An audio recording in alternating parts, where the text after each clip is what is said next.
Hi mathematicians, this is Mr. Almeida. I hope you're doing well. This video is going to help you with comparing constants of proportionality or comparing unit rates to each other. We know that we can establish proportional relationships in 4 different ways. We can see proportional relationships stated in tables, in ratio tables, which are just collections of equivalent ratios. We can see proportional relationships in equations, and in this case it would be y equals some number times a value of x. In our table, let's just go back here. This would be x and y. This might be the number of boys and the number of girls. And we'll get some number here. And we'll know that if this is a proportional relationship, then I can always multiply the value of x by some number m to equal the number y. So the equation, you can actually see the equation being derived from this relationship right here. Y equals m times x right there. Okay? Then we can also show it in a graph.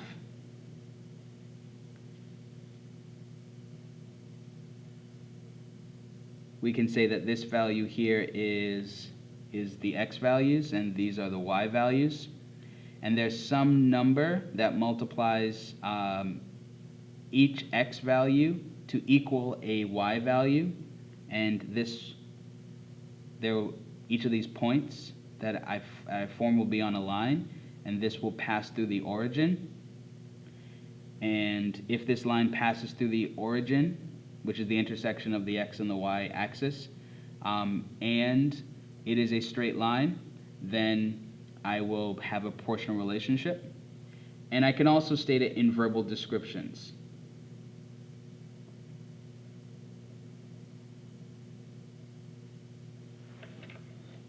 So I could say that I run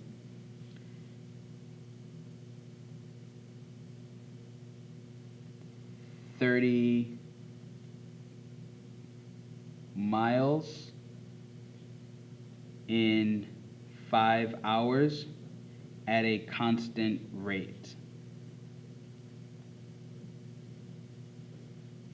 Now obviously this is usually not realistic, but mathematically, if we're moving at a constant rate, it means that every single hour I would be moving the same number of miles. So if I went down to 1 hour, then I would take the number of miles and divide them by the number of hours, in this case 30 divided by 5, and that would equal 6. So technically I would be running 6 miles every 1 hour, or 6 miles per hour. And the per tends to mean divided by or for every one of something else, okay? Or for every something else, whatever's listed at the end, okay? So we can see the proportional relationships in 4 different ways. We can see them in tables, equations, graphs, and verbal descriptions. And we will be able to, once we find what those constants of proportionality are, or the unit rates, be able to compare them to each other afterwards. So here is the classwork that, or some examples that we can go over to get a better understanding. We see that Ernest is comparing 3 recipes for pizza dough. Which recipe has the greatest amount of flour per serving? And we just heard that per means divided by or some quantity for every one of another unit. So in this case, we're being told to take the amount of flour and divide it by the number of servings. So when you see the word per, you want to just put a division symbol up there so you know that this means take the amount of flour and divide it by the number of servings. And that will give you the amount of flour per serving. All right, so let's find flour here. I see flour is right here. Flour comes with 28 ounces.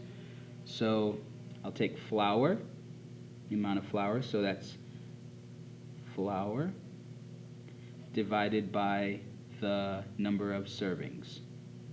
So the amount of flour divided by the number of servings.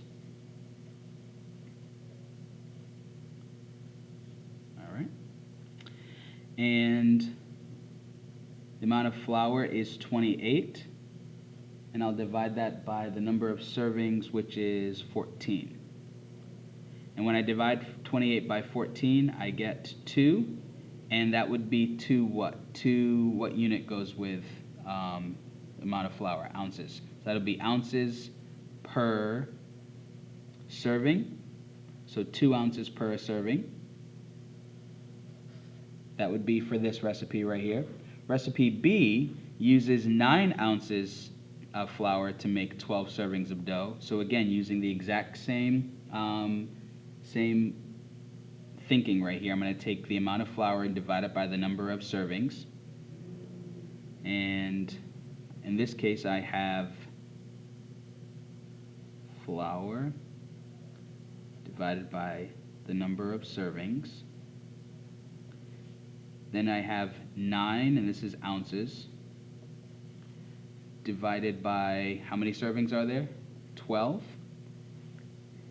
And when I simplify this, I notice that there are 3/4 of an ounce per serving.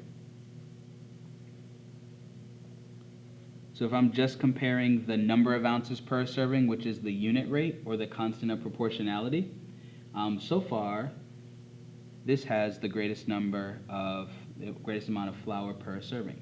So far, recipe A, because 2 is greater than 3/4 when they have ounces per serving. And then the last one here, we're asked to give the recipe C gives the amount of flour in ounces to make S servings according to the equation F equals 1/13 of S, where F is the amount of flour in ounces and S is the number of servings. So therefore, I want to do F divided by S. Well, if I want to get F divided by S, I'm going to divide S by both sides of the equation, and my next line becomes amount of flour divided by the number of servings equals, when I divide 13/10 S by S, I actually get 13/10. So therefore, this is my unit rate right here, my constant of proportionality. In the equation, it's very easy to point out because this is always going to be the constant of proportionality right here, as long as this number right here is just 1. So what number is multiplying F to make it F? 1.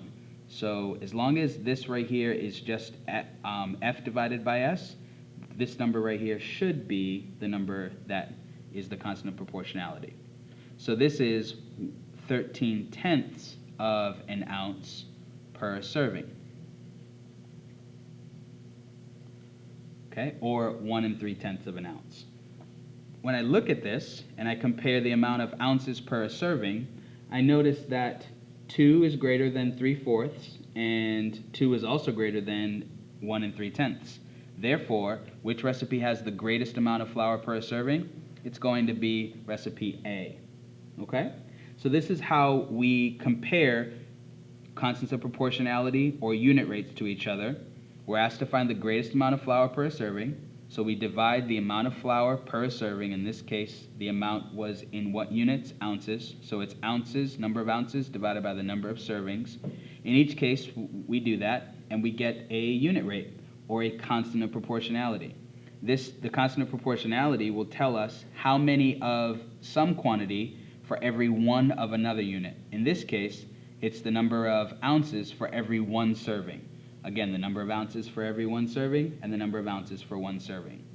I hope that going through this exercise helped you to understand how to compare constants of proportionality, and I look forward to seeing you back for some more videos in this thinking, and I wish you a great night and a great day if you're watching this during the day. Take care, mathematicians.